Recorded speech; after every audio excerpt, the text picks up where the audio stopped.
Here's Dick Powell as Richard Diamond, private detective.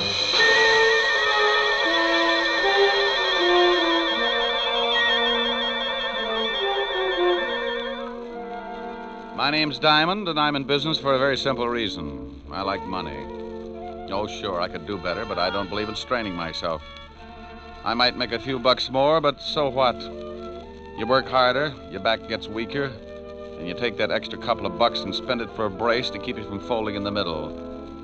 No, I got a little one-room office that leans out over Broadway, and I'm very happy. Sometimes I get a case that lasts a week, $100 a day in expenses, and I make enough to pay the rent. Take my girl Helen to dinner a couple of times and rest my feet on the desk like a prosperous businessman. I'm in partnership with a shill called Human Nature. And with him on my side, it just figures that people are going to get in trouble. Like the character who's ringing the doorbell of an apartment on the east side. He's built just right for more trouble than he can handle.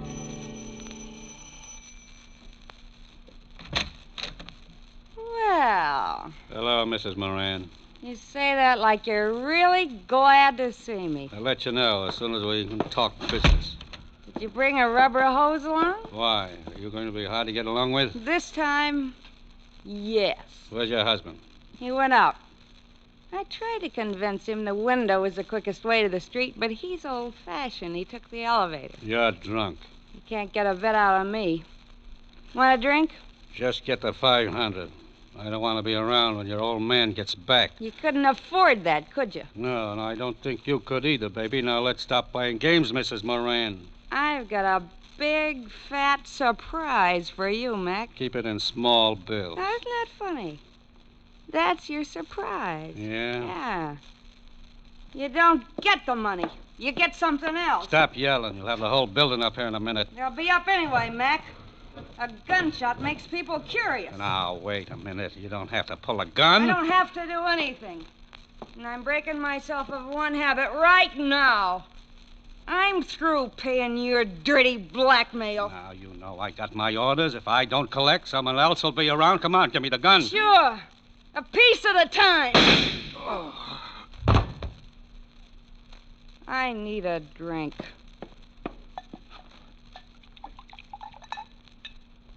Well, here's to nothing, Betty, old girl.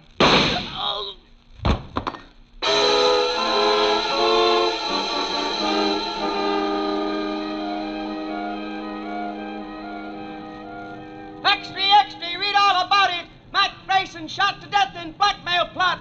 Socialite Betty Moran kills gangster, then takes own life. Read all about it. Paper. Hey, kid. Oh, paper, mister? Yeah. Here you are. Keep the chair. Oh, thanks. Wealthy wife of William Moran kills... Well, I have to call Mr. Moran. No sense to lose a good source of income.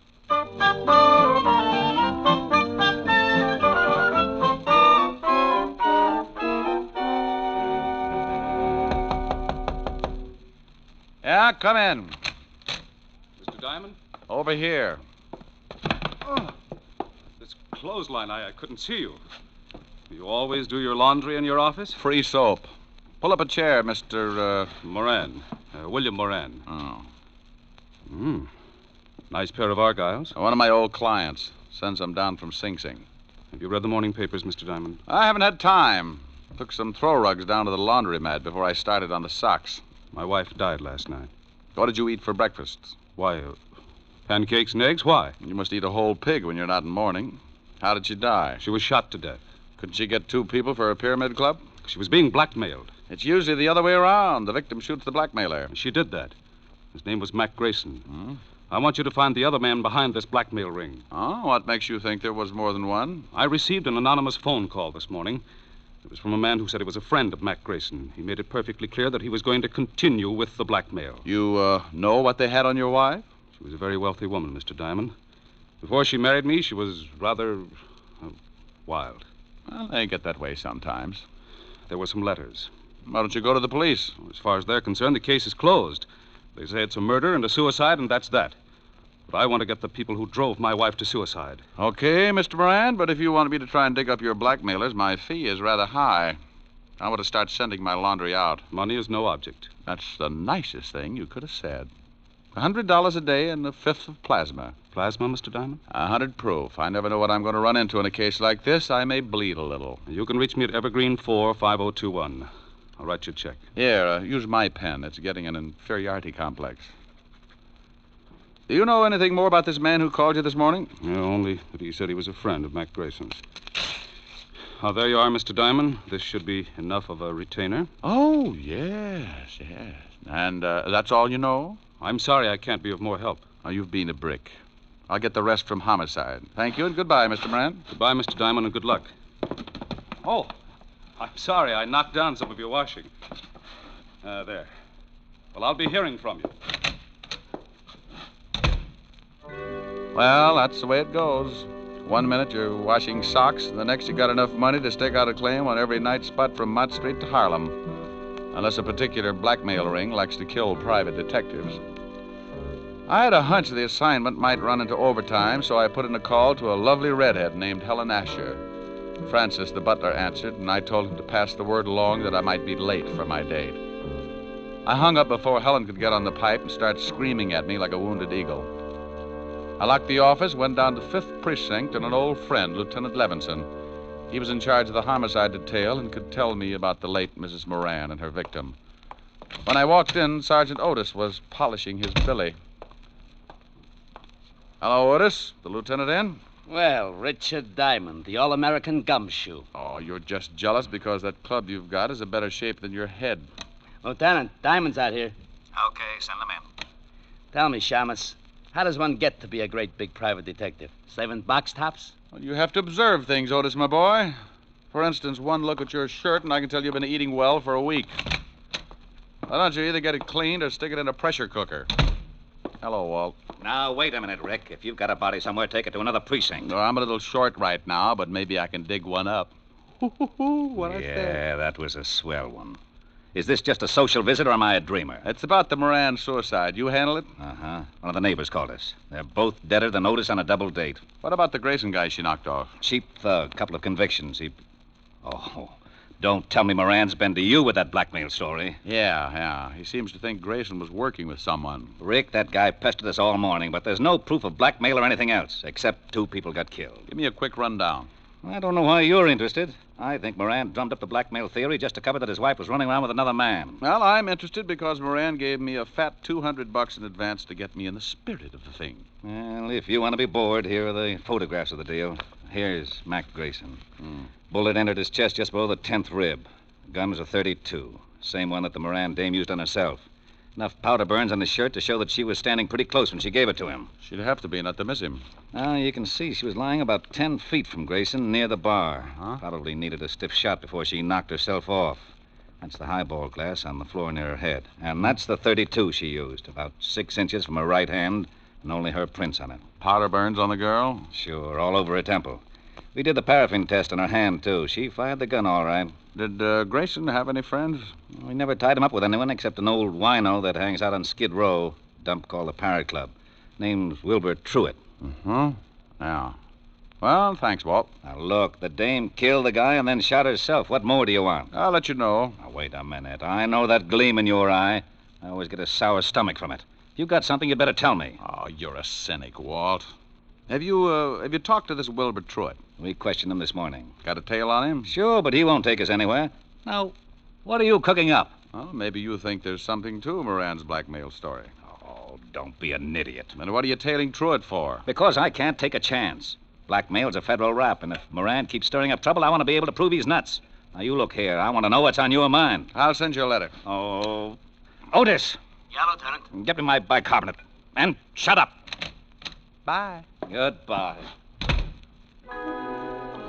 I went through the squad room and out into the hall.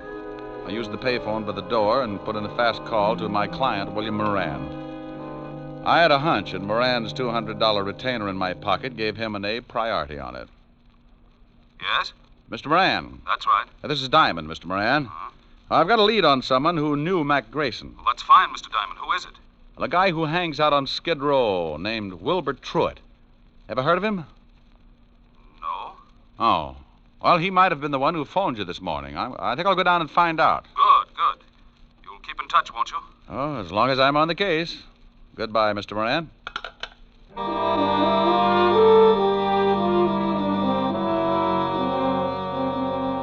I left the 5th Precinct and headed for Skid Row. If you've never seen the street, it's a liberal education in the misery of human beings.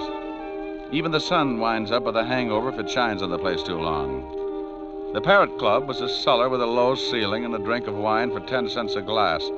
The smell of stale alcohol was so strong that if you opened the door to air the place out, the walls would probably cave in. I found Wilbur Truitt sitting at the bar with a dirty towel around his neck. He held the towel and a glass of wine in one hand, and with the other he pulled the towel, lifting his hand and the glass up to his mouth. You must have been an engineer. I learned this little stunt in grammar school, bucko. I started missing my mouth 30 years ago, so I used this towel as a sort of alcohol pulley. It cuts down the element of risk. Hate to spill a drop. You know a guy named Grayson? It's the shakes, bucko. I am completely exhausted after a night of revelry, and my hand waves like it was flagging down a caravan of whiskey trucks. Look, friend... But after 1 or 2 pick-me-ups, I am perfectly capable of lifting the glass by myself.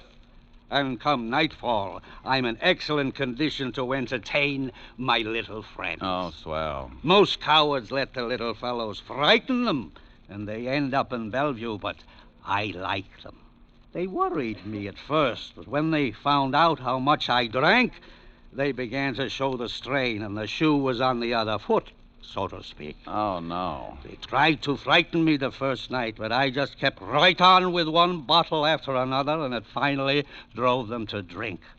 Now my DTs have hallucinations. We are rapidly building up a thriving community. What were you saying, bucko? Something about the evils of self-indulgence, but I've forgotten now. Good. In that case, I will let you buy me a drink. Oh, sure. Waiter, bring the bottle.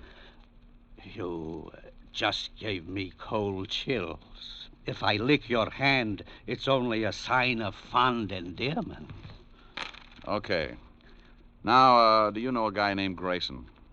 I knew there was a catch. Are you a cop? No. In that case, I trust you. Besides, you are holding that lovely bottle. What about Grayson? First, a small glass of truth serum. First, Grayson. I can't stand to look, so I will turn my back on the bottle and tell you what I know. Mr. Mac Grayson, a very unsavory character who reached a sudden demise last evening, dealt in smutty pasts and made them pay off by milking his victims. He has only one friend, a Mr. Leo Fink. Now, please, I'm beginning to spit out wads of cotton. Where does this Fink live? You are indeed a heartless rogue. I was once. You aren't by any chance a spy from the Purity League? You get the bottle when I find out where Leo Fink lives. 1120 2nd Avenue now, please. Yeah, here you are. Don't struggle with the cork, bucko. I have just acquired the strength of an uncropped Samson. And as I gaze upon this ruby goblet, I am reminded of the fact that you are not the first to come seeking the whereabouts of one Leo Fink. Huh?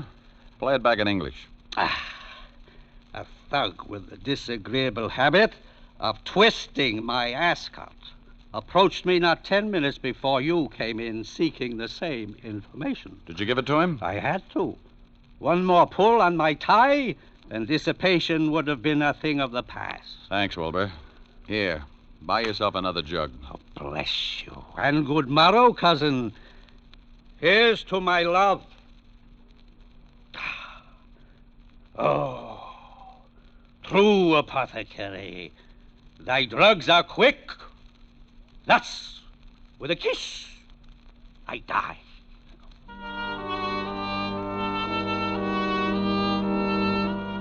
I left Wilbur with his first love and walked out on the street. I grabbed a cab and headed for Leo Fink's address. All the way over, I kept thinking how wonderful fresh air really was. When we finally got there, I paid off the cabbie and looked at my watch. It was 4:30, and the city was turning soft and mellow as the sun started giving up behind the tall buildings. I got that lousy feeling again when I looked across the street. A prowl car was parked at the curb, and it looked like Homicide's private limousine. Something was wrong. I went up to Fink's apartment in a hurry. Yeah? What do you want, Shamus? Well, good afternoon, Sergeant. I'm taking the census. How long ago did you die, sir? Very funny, Diamond. Otis, who is that? Diamond, who else? I didn't ask for a quick quiz on well-known personalities. Let him in. Yeah, Lieutenant.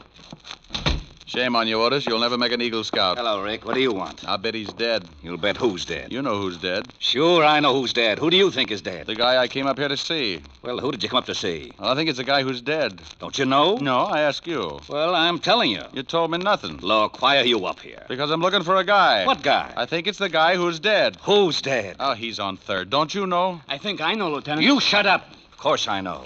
Well, all right. If you're going to hold out on your old pal... Now, wait a minute. How did we get into this thing? Otis! Here's your bicarbonate, all mixed. All right, now let's start again. Walt, who's dead? Oh, let's not have two bodies up here. The guy's name is Fink. Leo Fink. Why didn't you say that in the first place? Because I don't have to do anything I don't want to do. Walt. Lieutenant Levinson. Now, what are you doing up here? Well, I came up to see Leo Fink, that's all. Well, he's in the other room. If he spills anything, don't believe it. He's been dead for 10 minutes. That's too bad. He knew Mac Grayson. Yeah, how did you find out? That sweet old gentleman you sent me over to, Wilbur Truitt. Oh, you got something out of him, huh? What else did he tell you? Nothing, but we struck up quite a friendship. I'm going to go back over and see what another bottle of wine will do to his memory. I'd better haul him in. Well, don't do it, Walt. Don't do it. I can find out things a lot quicker. Shh. I got a system. Okay, but keep me posted. I've got to clean up here. How did Fink get it? 2 bullets in the head. No idea who gave it to him. They used a Luger, I think. Hey, have you questioned Otis? Oh, go on. Get out of here. Walt, tell me, did you check the prints on that highball glass next to Mrs. Moran to find out whether they were from her right or left hand? Now, what difference does it make? I'll let you know. Now, you wait a minute. No, I can't. I'm behind schedule now. Bye. Oh, Otis!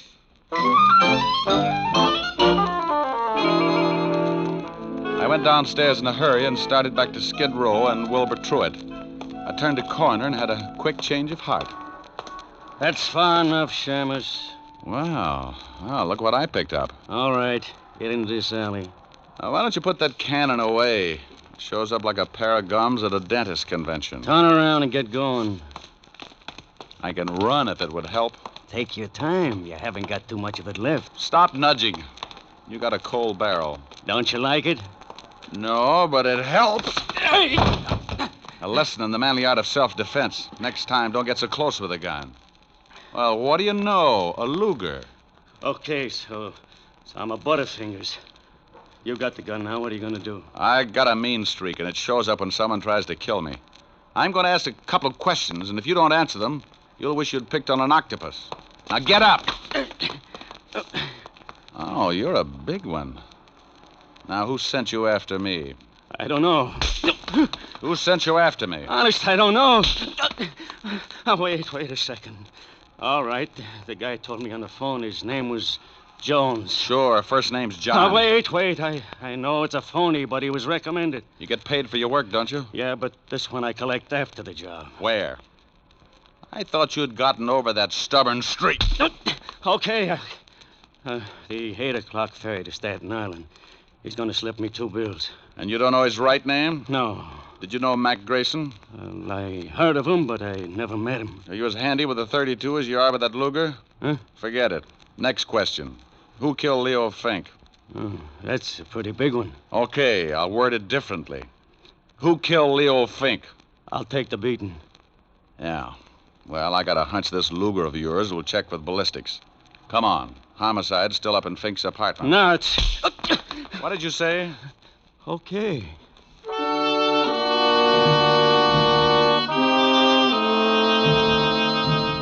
I hustled Louis up to Walt and left him handcuffed to Sergeant Otis. They deserved each other.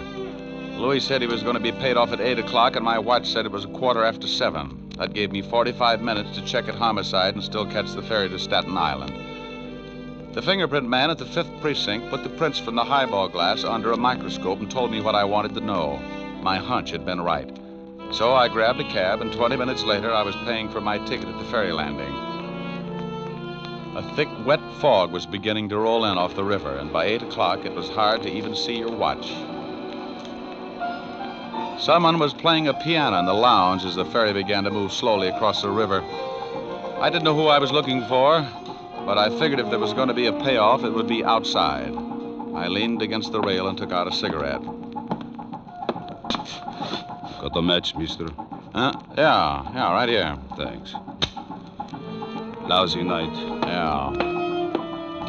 He wasn't my man. When he struck the match, I could see his dirty work clothes and his factory badge. I started down the other side of the boat. Finding a killer in that fog was like looking for your car keys in a mine shaft. I reached the bow of the boat, and right then I knew I was about to score. I get a tight feeling in my stomach when I start closing in on danger. I spotted the dark outline at the rail, so I pulled my hat down and walked up beside him. He was hunched over with his arms resting on the rail. Terrible night. Mm-hmm. Be awful if you had to find someone in this fog. Not if he found you first. Yeah. I like the name Louis Osgood. Ever hear of it? I like the name Moran. Huh? William Moran. Who are you? Just an employee. Diamond. Yeah, you get a gold star. Well, what do you want? Have you found the blackmailers? Now stop playing Alice in Wonderland. I just pushed around your hired gun at Louis Osgood. He had enough to say to put you away for a long time. He couldn't have. He didn't know. Didn't know your name? Who murdered your wife, you or Louis Osgood? Why do you say murder? The police said it was suicide. Well, I got news for you, Buster. Homicide just changed its mind. I checked and found out that the highball glass near her head was covered with prints from her right hand. What does that prove? It proves that to take her own life, she'd have to have fingers a foot long. The prints on the gun were also from her right hand. You're going to tell me that your wife shot herself while holding a highball glass in the same hand? That's not my problem, Mr. Diamond. Well, I think it is. If Louis Osgood didn't shoot her, that leaves just one suspect, you. Now, let's take a walk back to the cabin. I want to keep an eye on you for homicide. All right. This is where I leave you, Mr. Diamond. Hey, come here. I hadn't thought he'd make a break, but as long as he had a gun and knew how to use it, I could understand why he did. I got my gun out and took off after him. I expected him to go over the side and in the fog, and he'd have a good chance. But when a guy gets cornered, he does funny things. I never would have spotted him, but he threw open a door and framed himself in the light from the inside. I must have caught him because I saw him start to fold and stagger through the door. I took my time getting there. A wounded man with a gun can get pretty mean sometimes. The door swung back and forth with the motion of the boat, and I could hear the sound of the engines. He'd gone down in the engine room, so I dropped to my knees and went in after him. A long, polished ladder led down to the big diesels below, and I knew I'd hit him with the first shot because there was a bright red trail of blood leading down the ladder and behind the churning machinery. Moran! Oh, Moran, come on out! You can't get out of here. Come and get me, Diamond. I don't like being slapped around, and I'm going to see that you get yours. He was somewhere off to my left and keeping himself hidden. A catwalk circled the engine room, so I pulled an old stunt. I took a wrench off the wall and tossed it down the metal ladder. I watched for his gun flashes, and when I spotted his position, I got down on my stomach and crawled along the catwalk until I was directly over his head. He was sitting in a lot of blood, and he didn't look like he had long to go. Come on, Diamond. I know you're down here. Surprise. Look at the birdie. What? Don't try it.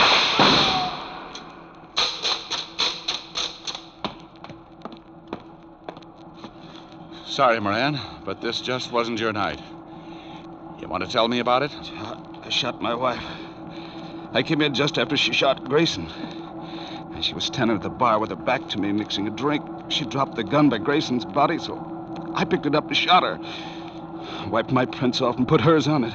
Why did you do it? I hated her. She had money.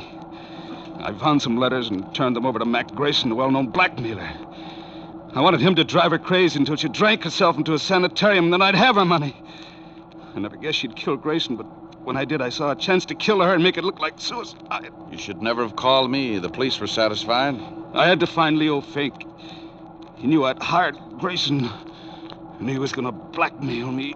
So when I dug up the little wino that knew Fink, you hired Louis Osgood to bump Fink and me. Is that right?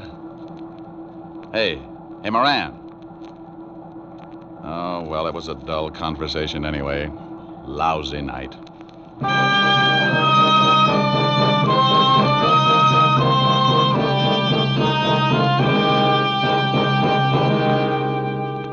The captain came and helped me carry him up to the deck. Back at the ferry landing, I called Walt Levinson and told him the whole story. I didn't wait around. I just hung up in the middle of his lecture on good behavior and started walking. A stiff breeze was kicking up and pushing the fog back where it came from. After a good round of murder, a guy likes to relax. And I knew just the place to curl up and get my fur brushed. I grabbed a cab and headed for 975 Park Avenue, and the only girl in the world who looked better than her $10 million bank account. Oh, good evening, Mr. Diamond. Hello, Francis. Is Miss Asher in? Yes, sir. She's in the library. Thanks. Get me a glass of milk, will you, Francis? Milk? Oh, yes, sir. Right away. Hey, that's a B flat. Rick, where have you been? Sailing, sailing over the bounding main. Move over. You were supposed to have been here at 8 o'clock. Oh, what's an hour if you tack it on to the end of the evening? Well, I'm glad you've been keeping out of trouble. I can't stand it when you wander in all beat up. You smell nice. What kind of cologne is that? Gunpowder, 38. What? Oh, nothing. What's this you were playing? Oh, a new song. Again. You were just dandy. Well, you know I don't play well. I just pick. You should be glad you don't play the guitar. With those beautiful nails, you'd saw it in half. You're ridiculous. Whoops. Oh, that wasn't a B flat. Rick. Mm-hmm. Who do you love? I won't tell. Rick? I love you, baby. Then let's get married. Hey, these are pretty good lyrics. Now stop that. Again, this couldn't happen again. I hate you. This is that once in a lifetime.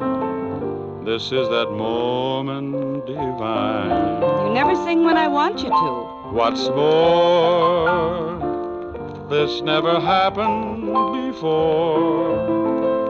Though I have waited a lifetime for such as you to suddenly be mine. No comment? No.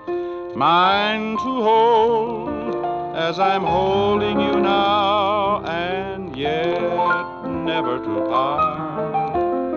Mine to... Hey, what's the matter? Don't go. You want to sing? Go ahead. Well, what did you have in mind? I won't tell. You're not being original. That's my line. Well, I'm mad. Come here, come here. No. Come here, Helen. Still mad? No. Well, let's get you mad again. It's so much fun making up.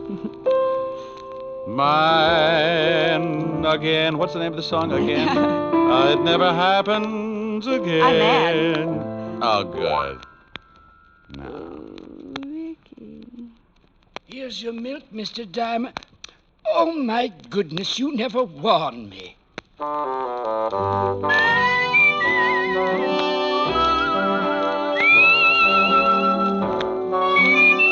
You have just heard Richard Diamond, Private Detective, starring Dick Powell. Helen was played by Virginia Gregg, Lieutenant Levinson by Ed Begley.